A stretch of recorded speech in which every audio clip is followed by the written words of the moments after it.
Hello and welcome to part 2 of my drawn map series.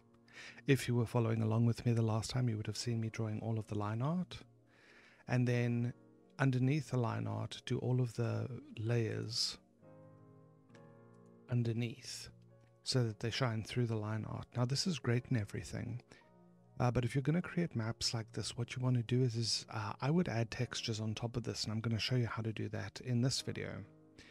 So I've got a whole bunch of textures from OpenGameArt. I will link in the doobly-doo to all of the textures that I use. What you want to do is that you want to take these textures and you want to set them as patterns inside of Photoshop. So I take my pattern and I select the whole pattern and I go to Edit, Define Pattern. What's this? Gravel and 03. There we go. So we name it Gravel 03.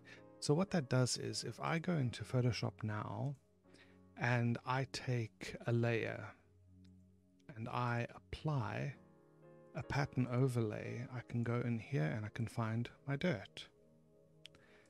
The idea is that once you've got your pattern layer over all of your detail images, you can clip that pattern to any information underneath it, and this will create a pair. So this will be your, hold on.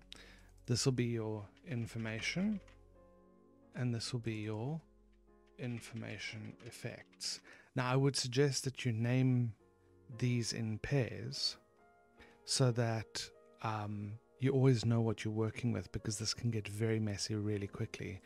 If you want to, you can group them together and, for instance, call this road. Which is probably the better way to do it. I really should have done that. If you actually look here, I've already done all of this. But I haven't grouped them all together. So you'll see road effect, cliff effect. And as you can see here, let me zoom in a bit. I've started layering in all of my information on top.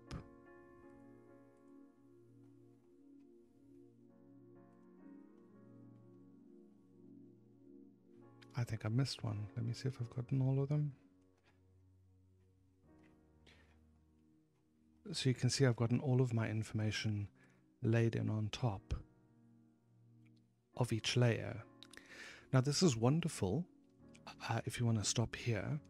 But what I'm now going to do is I'm going to start adding a little bit of a third dimension to this, pulling out some shadows, pulling out some highlights, and giving this a little bit more body. And the first thing that I want to do is I want to start creating shadows and shapes. Now the buildings are incredibly flat to me, so what I want to do is I want to go to my main building layer. That's my building overlay. Let's go to my main building layer, and I'm going to create a bevel. I choose the chisel hard and I set it quite big. Now what you'll notice here, before I adjust this anymore, when I was coloring in these areas, you'll notice that a lot of this didn't get filled in properly. So let's turn off all of our effects just so that we can grab our color. And what I'm going to do is I'm going to grab a hard brush and let's enable that effect again. So you can see that everywhere where I didn't color in properly, the effect didn't get applied. So if I come and paint in now, you'll notice that it fills out that effect more effectively. If you find that this takes too long, I would actually start using a lasso tool to fill in all of the areas this way, because this will actually go much quicker than having to do it by hand. Alt backspace will fill it. And there's still some errors and stuff here, so you may have to just go in and touch it up a little bit, because these buildings are not 100% squared off.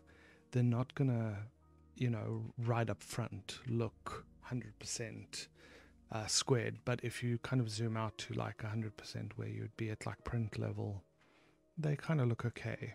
I would go in and try and fix them up as best as possible. Like, this edge is going to bother me, so I will come in and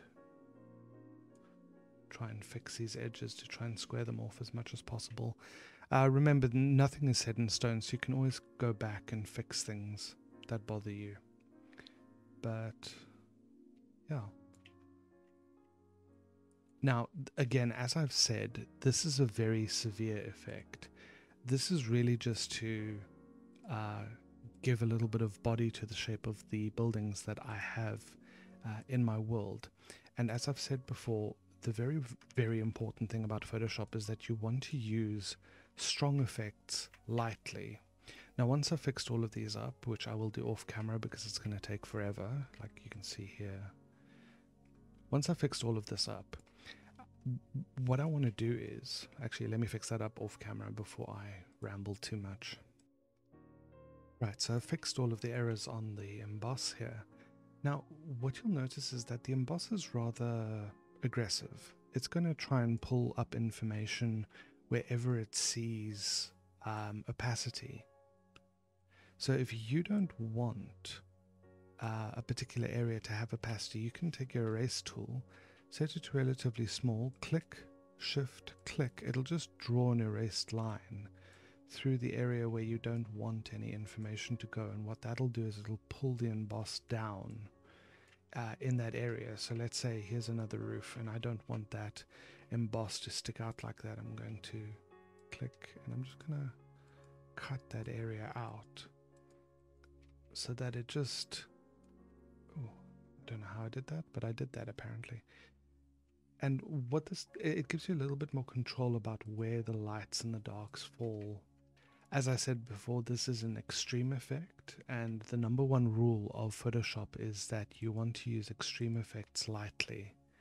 So let's say we're happy with this for the sake of the tutorial. Now I've got my building texture, which I've got placed over this. And what I want to do is I want to take this bevel and I'm going to play around with it until it's not as extreme. So I'm going to take the depth and I'm going to drop it a bit, maybe not that much. You really just want to give it a hint of a highlight, not much. I'm going to soften it just a tad bit because this has got a little bit more of a painted feel. And I'm going to give it a nice contour. I'm going to drop that contour quite radically because, ooh. It's the other way around. About a 93. You can go and add a texture here, but be careful if you've got a texture and pattern overlay as well. The two can conflict with each other, but I quite like that. That just gives everything a little bit of a shape. And what you can do is you can do this to everything. Like I'm actually going to do this to the trees as well. So let's find our trees. Again, I didn't sort this I did not, oh wait, actually let me pop my cursor back on again. Here's my trees and my trees overlay. So let's just have a look at our trees first. Enable the effect. Right, so let's have a look at our trees. We're going to give them a bevel. And I'm going to keep that to smooth. And I'm going to drop these just a tad bit because trees aren't as shiny as you would think they are. So let's do that. And then when we add our textures over them, that's a little bit too shiny for me. Now, another way to battle the shine is to come into your screen in your bevel settings and set that to the green that would be the brightest. So let's take something nice and desaturated. Always stay away from the highest saturation areas of your greens when you're working with trees. It makes them look strange. But I'm going to set quite a nice highlight there. And then for my low light, I'm going to choose something a little bit more in the blue area. Also kind of desaturated and dark. And that just gives my trees a nice shape. If you want to give it a little bit more of a sunlight look, you can even take that highlight and push it straight into the yellow. And that'll give your trees a little bit more of a, sunny day vibe. Since we're here and we're starting to work with a lot of the global emboss settings, we're going to want to start deciding where is our light coming from. So what I'm going to say is let's say, for the sake of argument, that our light... Okay, let's say our light's coming from this direction. We can see that the light is hitting on these surfaces of everything. So that would mean that by contrast, all of our shadows would fall on the opposite ends. So when you go to create your global lights, oh my word, Troll, what are you doing? So when you go in to have a look at your global lights, you're going to want to make sure that they all agree with each other. You've got global light selected. If you work with this, anything that's ticked to this will have the same agreement in terms of where your light is coming from. If you turn this off, that layer will use different light rules. But for the sake of a beginner, I would say keep all of your global lights the same. This is a little bit too low for me, so I'm going to bring the sun in inverted commas. And like you can see here, just by adjusting that, all of my lights are going to jump around. But I'm going to keep my sun quite high in the sky. The closer to the central dot, let me actually change this to that. You'll see here is a circle with a dot in the middle. Now what that means is that if it touches the outer circle, that would be as if the sun is on the horizon. And if it touches the dot in the middle, it'll be as if the sun is right above you. I like to keep it at about a 45 degree, like halfway in between, and then keeping my sun, relatively to the top left-hand side of the artwork. You can set it to different places, but it's going to start looking strange, particularly if you invert it. Things are going to look like they're dipping in and looking wrong. So these are kind of the settings that I like. Yes, so let's apply a shadow. We've now got our buildings, and I'm going to pop a shadow underneath them. The distance of your shadow is going to give you a rough indication of how tall the buildings are. But the problem is that Photoshop shadows are completely disconnected. There isn't a line connecting information from corner to corner. So you need to keep your shadows relatively close unless you're going to go and draw them in by hand. Again, use your global light. So now, again, because it's using global light, if I adjust where this light is coming from, it's going to adjust everything's global light, but I like it kind of there. And we're going to do the same to all of the layers. I will be back in a second after I've done that. One thing that I do want to show you is I've got a building overlay, which is basically just some flat pieces of my building. And instead of wanting them to stand out, I want them to slightly cut into the building. So my building overlay, when I apply and emboss to them, I want to go down. What that does is that instead of popping it out, it's going to reverse the lights and make it look like it's popping down. However, I want to give them a bit of a chisel hard look and increase that depth a bit and just decrease the size a bit. So what it does is it looks like it's cutting into the buildings. I'm going to add a little bit of a texture to this, not much. Give it about a, there we go, but that's about a 46%. Now it looks odd here. Now I've got a building that's just flat like that, and so I don't like how that looks. So what we can do is we can put I'm going to put a color overlay and change the color ever so slightly, so that what it does is it distinguishes this texture from this texture. Now I was lazy and just doubled up on a lot of textures, but you don't need a lot of textures in Photoshop. You can come in and change these colors quite rapidly, not rapidly, quite harshly, and that'll give you a much wider array. So I've settled on this grey blue, which seems to work better for the rooftops where they're flat. And what I also did was I went to the road and I applied a very similar effect that just gives, it's also dug in. So I've, let me actually show you the settings. I've set it to down, And I've also applied a little bit of a texture, which just, roughens up the road a little bit. And then I will usually play around with how extreme that is, just so that the road dips in a little bit, so it gives you that feeling of depth. With the road popping into the landscape. What I'm actually going to do is I'm going to do the exact same thing, but to the grass. This is actually where I want to show you how I've made a mistake in drawing this map. Now, what I usually do is I will pick a layer like grass and I will start painting above that layer. And what I'll do is I would have forgotten that in fact the grass isn't distinct in any way. It's just a solid block of green. So when I want to apply an effect to it, it's just going to apply to the solid block of green. But that's not necessarily what I want. When I have all of my information made available to me, I want to apply that information where the green is. I've actually now gone ahead and experimented. Let me delete this so I can start from scratch. So I wanted to apply where the green is, not just over the entire image.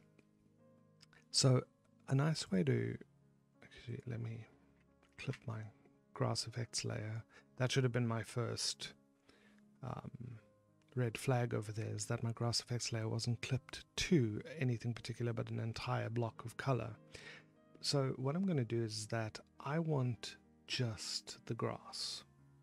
So what I'm going to do is I'm going to go select, color range, select my grass, and because of our line art, I'm going to expand my selection, modify, expand by about 2 pixels, and I'm going to fill that with my grass color on a new layer so that we've got, there we go, our grass as its own entity. What this means is that if I now apply any information, okay, let's go with a bevel. Let's go with our outer bevel, let's go with the chisel hard and give it some depth and size. So now what it's doing is it's applying it where everything else is not. Now this is fine and everything, but I want my grass to go underneath my trees. So this is where you're going to have to start painting in a little bit. Again, obviously this is an incredibly extreme. I'm going to go back to soft. Keep my depth relatively smooth. Keep my size. There we go, that's quite a good size. What this looks like now, let me reapply my grass effect and actually clip it over my grass information. What this looks like now is that the trees are sitting into the grass, and I don't necessarily want that. So I'm going to go into my grass layer. I'm going to just deselect this for now, just so that I can have a better look. I want that grass color. Pick that grass color, Alt click when you're in your brush mode. And then when you've applied your effect, you can go in and paint everywhere where the grass is underneath something. So that it doesn't look exactly like Bubble World.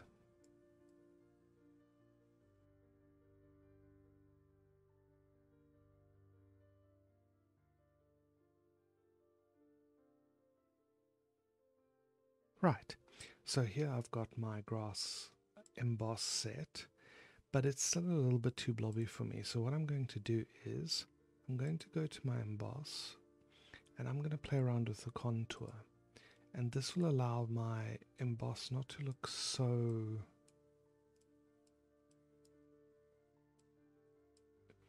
Again, you're going to have to play around with these settings to... Now remember, grass, as I've said before, plant-based. So one of the big mistakes I've made is that my highlight is too extreme. So I'm going to select a nice warm color for my highlight and drop that down a little bit, then it's not so shiny. For my shadows, again, choose a cooler color, nice and desaturated. And what that does is when I then apply my information over it, it doesn't look quite so glassy. That's much better. Here you can see I've done the same thing again, where some things are still living in blob world, so you can go and paint out all of these. Now the other nice thing is, because all of the other information is still sitting on top of the grass, you can paint quite roughly, and it will, but wherever you want that emboss to appear, you can go in and tease out that information again. Now this grass is still a little bit too blobby for me, so I'm actually going to take that contour out, because that contour is not helping. Actually, there we go. Maybe just fixing our lighting was enough. Our trees need a shadow. Now remember, our trees are taller than our buildings in this example, so you can actually pull that shadow much further away than you otherwise would. I'm actually going to soften the shadow a little bit. Right, so the next thing that I'm going to concentrate on is my water. Now I've got a texture here over the water, which is just the plain caustics effect. I've actually got a few effects on here, so let's start completely from scratch with our water. So I'm going to delete that, just so that we've got our water layer here. Now, because water is transparent, the bottommost layer is going to be our predominant texture. So what I'm going to do is I'm actually going to add a texture over this water. When in doubt, use my trustworthy gray pattern. And our lovely, we need nice gravel.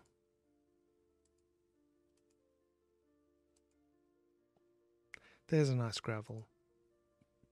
Now obviously the scale is huge, so we're going to drop that scale right down. And that's going to be our riverbed. The next thing that I want to do is I want to take my water and I want to pop it on top of that. And I want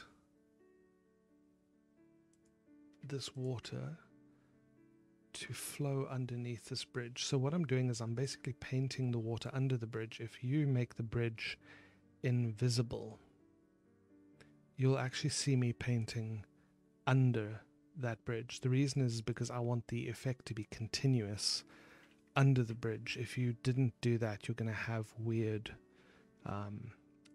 artifacting and nonsense happening. But the reason I've copied the water like this again over our texture, let's clip that, is so that if I overlay that, we're starting to get, actually we're going to have to play with these settings a little bit. Multiply works quite well. What that does is it gives the underlying texture of the gravel the color that you're looking for, but to give it the idea that this is not just, you know, a solid block, you know, like a golf course river running through. You actually want it to have a little bit of shape. So I'm going to give it an inner glow. I'm going to set that to overlay. And what that's going to do is it's going to start interfering with the way that that multiply works. So it makes it look like the closer you are to the shore, the brighter the water seems, and the further away you are from the shore, the darker the water seems. You can actually come in and paint in burnt colors and stuff like that to make it seem more extreme. I'm going to actually give this a little bit more of a glow. I like bright water. Now you can make the water as dark and as murky as you want to, but for my sake, this is actually really nice. One thing that I do want over this is a little bit of a caustics effect. So I'm going to take my water, copy it again. So what we're going to do is we're going to apply our caustics effects over our next overlay. I'm going to go to my pattern overlay. I've got my caustics effect selected already, and I'm going to set this to color dodge, and it's going to give it that rippled look in the water. I'm going to increase the size a little bit. It's going to look a little bit more unnatural, but because of the scale we're working with, you wouldn't see this otherwise. And I'm going to drop the opacity of that just a little bit so that we've got that. Actually, I'm gonna bring that opacity up and drop the entire opacity of that layer. And it just gives it that lovely little water shine. I completely forgot about my graves, so I'm going to give them a little bit of a bevel. Set the size to practically 1, maybe 2. You want to be able to see these effects. 3 is good. I'm going to give it a chisel hard. Nah, leave it at smooth. It just gives them a little bit of a bump. If you want to make them stand out even more, you can drop a shadow, but I would make this tiny. Like practically invisible. Actually, that's really good. 1 pixel. Perfect. Just let your graves stand out a little bit. I mean, it's a very subtle effect, but it really does make your graves pop out a little bit. I'm going to do the same thing to these flags. I think I called them deco. Where are they? Deco. And I'm going to give them a shadow. And because they're high off the ground, you can pop the shadow really far off the ground. It's a very subtle effect, and I doubt anybody will see it, but, you know, sometimes you just got to put something there because you know it's there. The last thing I really want to do to start tying this entire map together is I'm going to group all of my important stuff and just pop it into a group. And on top of all of this, I'm going to create a layer. Now this is going to be my multiply layer. And my cliff face is very, very, very flat. So what I'm going to do is I'm going to take black on a very soft brush. So what that would do is it's going to create shadows. And black's a bit extreme, so we've decided that our shadows are a nice cool blue. And I'm going to take my opacity and set it to about 10. And my flow, and I'm going to set it to about 25. Actually, let me put my opacity to about 25. So when I draw, it's very subtle. You can hardly see it. I've often called this, I've seen people use this to apply makeup and stuff like that, or if you want to apply bruises to photos. And you can actually now come in. This is way too soft. Let's go for about a 50-50. And you can start and color in your own shadows.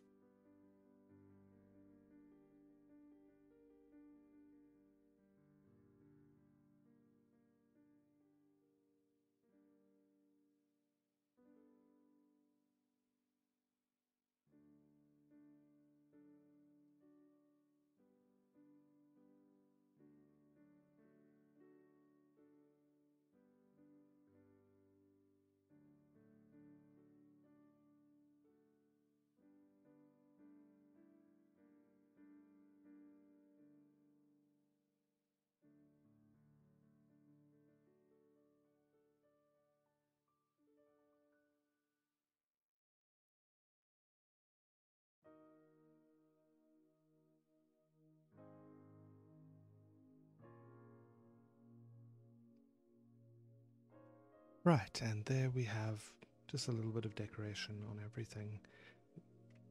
Let me save this, and let me actually show you. So where we started and where we ended off. Oh, now, you see the shadow is really extreme. Again, my rule of thumb. Extreme effects very lightly. So I'm just going to take my shadow and I'm going to drop its opacity a little bit. And what that does is just gives your world a little bit more volume. So we've gone from, you know, a flat map, which is beautiful. This is great. This is amazing if you want to have, you know, your D&D campaign and stuff. But if you just want to give it a little bit more volume, this is the way to go. But I'm going to leave it over here for now. I'm going to upload this to ArtStation and DeviantArt, and so that you can have a look at the full file for yourselves. Tell me what you think, and yeah, absolutely. You guys have a wonderful day, and take care of each other.